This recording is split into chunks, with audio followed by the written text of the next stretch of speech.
મિત્રો, સૌરાષ્ટ્ર અને દક્ષિણ ગુજરાતમાં ખૂબ જ વરસાદ પડી રહ્યો છે અને ઉત્તર ગુજરાતમાં હજુ જોઈએ એવો વરસાદ પડ્યો નથી. પણ 23-24 તારીખની જે આગાહી હતી એ પ્રમાણે આજે 23મી જુલાઈને મંગળવારની સાંજે ગાળો આથમી રહ્યો છે અને વરસાદે એની બીજી ઇનિંગની બેટિંગ ધીમી ગતિએ પણ શરૂ કરી છે. વરસાદની હજુ આવતીકાલે આગાહી છે અને એ પ્રમાણે હજુ વરસાદ પડવાનો છે.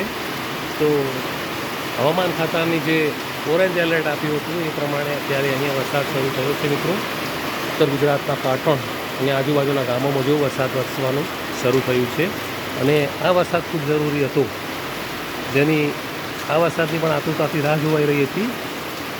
એ વરસાદ શરૂ થયો છે અને આ વરસાદ પછી નવું વાવેતરમાં એરંડા, બાજરી, જાર એ બધું થઈ શકશે અને સારું થશે. અને જે હમણાં ખૂબ જ ઉકળાટ ગરમી હતી એમાં પણ ઠંડક મળવાની છે. મિત્રો, તો આવો વરસાદ આવો વરસી પડો, જે તમારી ખૂબ જ જરૂર છે. ઠીક છે મિત્રો, બસ એ જ. અસ્તુ. જય હિન્દ.